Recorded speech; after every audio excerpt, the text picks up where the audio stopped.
this.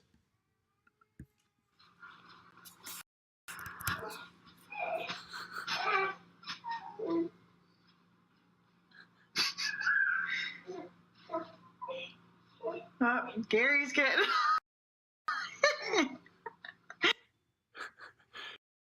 Just goats on the lead. You know, people are like, but you're not, Big Bear, you have not faced the horror of 5G. Keep the phone away from your dick. It's just, you know, the fact that people act like I'm the one not facing the tough realities of life. I have committed to potentially living a subsistence farming existence because I have so little faith in the American dollar. Do you understand how many hard truths I've faced? I faced the truth to the point where I've set up a world full of neighbors with guns, plants, animals, family, faith, you know, everyday milking, everyday digging, giving up hundreds of thousands, millions of dollars because I know it's going to crash. That's called facing reality. I have a fridge full of milk that I pulled out of tits of an animal. So when people are like, oh, you're not facing 5G. You're not facing 5G. Keep the phone away from your dick. Don't live in the center of Manhattan. You'll be fine. It's going to cook your brain. Okay, show me your farm that you made this year. I have a fucking orchard. Oh, and I still bought, even though PayPal kicked me off, even though my income dropped again, I'm keeping my word for the people that fundraised for my my Big Bear barn. I'm building in May. I already paid half of it. I'm building a studio where I can play piano and not be covered in goats. It's going to be awesome. It's going to be awesome. Just know it's a sin to piss away this life with fear. It's in the Bible. Literally, you can't do it. I don't give a shit if you don't want to get out of bed. I don't give it, like, look at this. Let's just look at this like people who are having a great time. There's a reason everyone hates Christians. We're having a great time. We're literally full of trust and joy. Okay, so after the Sri Lankan massacres, you know, you got, these are the tweets side by side. But we can analyze this without fear, guys. Don't spiral. Okay, so Barack Obama, after a Muzzy attack, Michelle and I send our condolences to the people of New Zealand. We grieve with you and the Muslim community. All of us must stand against hatred in all its forms. And then right after Easter, he says, the attacks on tourists and Easter worshippers in Sri Lanka are an attack on humanity. On a day devoted to love, redemption, and renewal, we pray for the victims, stand the people of Sri Lanka. All right, here's Hillary Clinton. My heart breaks for New Zealand and the global Muslim community. We must continue to fight the perpetuation and normalization of Islamophobia and racism in all its forms. This is Hillary Clinton after Sri Lanka. On this holy weekend for the faiths, we must stand united against hatred and violence. I'm praying for everyone affected by today's horrific attacks and Easter worshipers and travelers in Sri Lanka. So the despair route that I see people doing is they're like, that's it for us. Everyone hates us. You know, they can't even say Christian. These Satan worshipers. I get it. But look at it from another point of view. We are having such a good time. We have what they don't have. Our intact souls, communities, joy.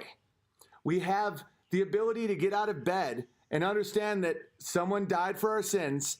We are reborn and we can live great lives. They hate you for that. So why would you let that give you despair? They can't even say Christians. There's a few reasons why. They may just be trolling. They may just be trying to get people angry. They may be trying to pad statistics and legally, just as these sick weirdo lawyers, they can't say Christian because it'll pad terrorist stats and they're calling Easter worshipers.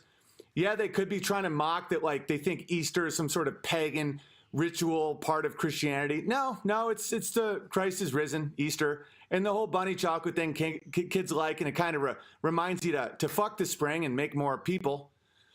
But the whole reason they hate you is envy. look at them as pathetic. They're pathetic. Imagine not being able to say the truth. Imagine having a PR team make you say that because of weird, nefarious reasons. You know, it's just like, yes, the stats, try Googling it. It's all legal stuff. So much of it is so cold. They just want to pad the stats because they want to take away the Christian family for the new global free market human being as commodity flying all over the planet. And I don't blame Mises. Back then, he didn't know about airplanes. You know, some of these Austrian economists, it makes perfect sense within a nation. They didn't see what could happen on a global scale with the ability to. Sometimes people can't fathom what can be exploited. And right now, human beings are being passed around like a joint at a Joe Rogan orgy.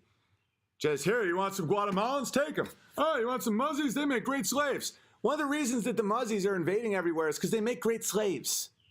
And the reason I blame Passover worshipers for a lot of this is because of this. People keep focusing on the Muzzies, right? Imagine you're at a party, and it's $20 to get into a party. It's a club, and there's club promoters. And you look out, and you realize that the Crips and the Bloods are there. There's Crips and Bloods everywhere. And you're like, and you go over to your promoter who's Jewish, and you say, Ari, why are there Crips and Bloods here? Why'd you invite them? And he goes, $20 a head. And you go, but now they're killing each other. And he's like, but they're $20 a person. Okay, now put that on a global scale, and that's what we're facing. Why do you think I mock the men in small hats so much? And why do you think I'm focused on some of their decisions and not just the Muzzies? Am I letting the Muzzies off the hook? Am I saying that Islam and the West works great together? Of course not. Who brought them to the party? The guy who wants 20 a head. That's all it is. If you think it goes like, yes, there's envy on an individual level. Yes, there's a hatred. Yes, there's a pathology to some of this stuff. But in general, it literally is just, well, we get more money if they come. And you're like, but now there's no party cohesion. They're scaring everyone, and next week no one will come. And Ari's like, well, next week I got another club I'm doing. It's all a metaphor for nations. So then Ari will be at the next club and be like, oh yeah, 20 a head. Look at how it's packed. And they're like, there's been 9 homicides, Ari. You invited the Bloods and the Crips. Just one of these groups is a judgment call, but both of them ensures violence. He's like, 20 a head. And they're like, but next week no one will come. And he's like, well, I'm off to my 110th country. And that's all it is. So that's why I'm not like super on board the Tommy Robinson stuff these days, because I had his back and I was going to play him a song, and he said no at the last minute because I made fun of men in small hats, and then he apologized. I accept his apology. But if you don't look at the people inviting them to the party, you're just blaming coyotes for eating your goats when you didn't build a fence, or a guy named Ari sold your fence for drug money. That's literally what's happening. And it's not because Ari is like, oh, I'm going to take down the West. He's like, $20 a head. 20 a head. And you're like, Ari, it's not worth 20 a head. No one will come next week. He's like, well, I'll be at a different club next week. But guess what, Ari? You're out of clubs. There's no more clubs. There's no more countries. You think New Zealand is the move? Because China is going to take over New Zealand. And they're going to be like, we have a on Ari. We have a on club Pomota. Ari ain't splitting that 20 ahead either. No, but even if he does, this is going to blow your minds. I've had a lot of good experiences in business with Jews. A lot of Jews will do the math properly, and they will, in business, hold up the contract, and, but they don't care about the club. They're on to the next club. And so that's pretty much the deal. And this is the craziest part. You can't even blame Ari that much because there was a financial incentive. If you bring in a promoter, right, and the promoter is awesome at promoting, and you're like, this guy, and everyone's like, this guy packs the room. No matter what, he packs the room. Ari packs the room. And Ari's like, pack the room. I'm Ari. I pack the room. And you're like, you pack the room no matter what? Because it's been dead in here. He's like, no matter what. Then you see it's Bloods and Crips. And you go, Ari, what the hell? And he goes, I packed the room. 20 ahead. I'm out. Okay. everybody has blood on their hands. And that's why everyone has to look at it. So you got the animals, and I'm not saying all Muslims are animals, but the ones coming from certain countries practicing this certain religion, if you put them in the West, just the fact women aren't covered up makes them go crazy and they're stabby, right? But in their world, that seems to make sense for some reason. And I'm not taking a bunch of homos and a bunch of whores and bringing them to South Sudan because that would be on me. It doesn't mix. So who's bringing them to Europe and America? You got people making money on it. Why? Because they've been incentivized. By who? The consumer and the voter. Uh-oh. And granted, a lot of it is laziness. A lot of people are too busy listening to Pearl Jam and Radiohead in the 90s to realize what the hell was going on and how Bill Clinton was really signing NAFTA and all these deals. And we're all just like, what's Eddie Vedder saying? I'm gonna see her later on a porch, hold her. And everyone's like, yeah, asleep at the wheel. And then you can blame it on the baby boomers and say they didn't raise us well. Yeah, well, you can blame it on the. Okay, the buck stops with the bears. That's why you can't support that which is intending to strangle you. I do my own physical labor because I don't want to incentivize Guatemalans. I don't prefer. It's just you have to like literally follow what you believe, or else you're in it. And there's blood on your hands. And guess what? Ari is accurate when he says, "Well, you're the one that just wanted me to fill the room at all costs. You never said to keep out murderers." And you're like, "But Ari, that's implied." And he's like, "No, it isn't. That's the way Jews think. It's called chutzpah. We reinvent stuff and find a trick and an angle. And that's why we're crushing." Ha ha! And you're the one who told us to fill the room at all costs. And that's when the buck has to stop. You have to look at yourself, your church, your heart, your family, and say, what did we encourage? What did we encourage? Did we want a cheaper pick at Walmart? Look at this. This is my pick, and this is Amy's grandfather's pick, right? His grandfather, Amy's grandfather's 83. His name's Jack. I talked about this in the beginning. That's his dad's pick. That was used during the Great Depression because all a man needed was a pick and he could make food money. Look at my faggy little green Walmart pick or Lowe's or wherever I got it from. Because somewhere people kept buying the cheap shit. Okay, that pick that I was using today with Jack is twice as heavy, twice as good, and it's like 100 years old.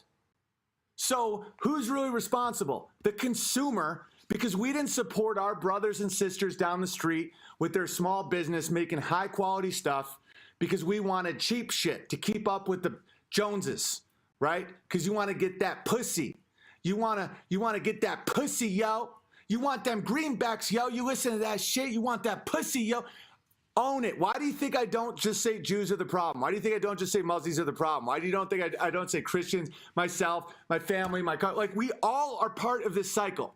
We want free, cheap shit. So the Jew figures out a way to do it, carts in a bunch of muzzies, everything goes to shit. And the one with the cleanest conscience is the fucking Jewish guy. Because he's like, hey, I figured out a trick. And everyone's like, what the fuck, Ari?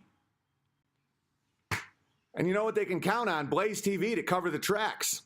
And to be like, it's just the Muslims.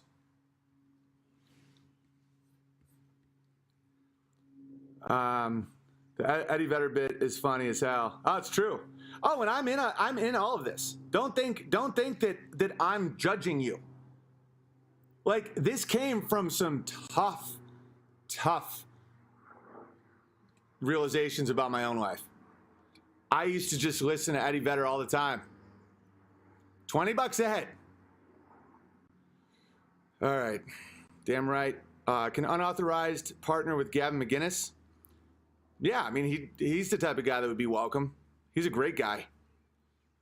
Owen, you're the funniest comedian alive, bar none. Oh, thank you.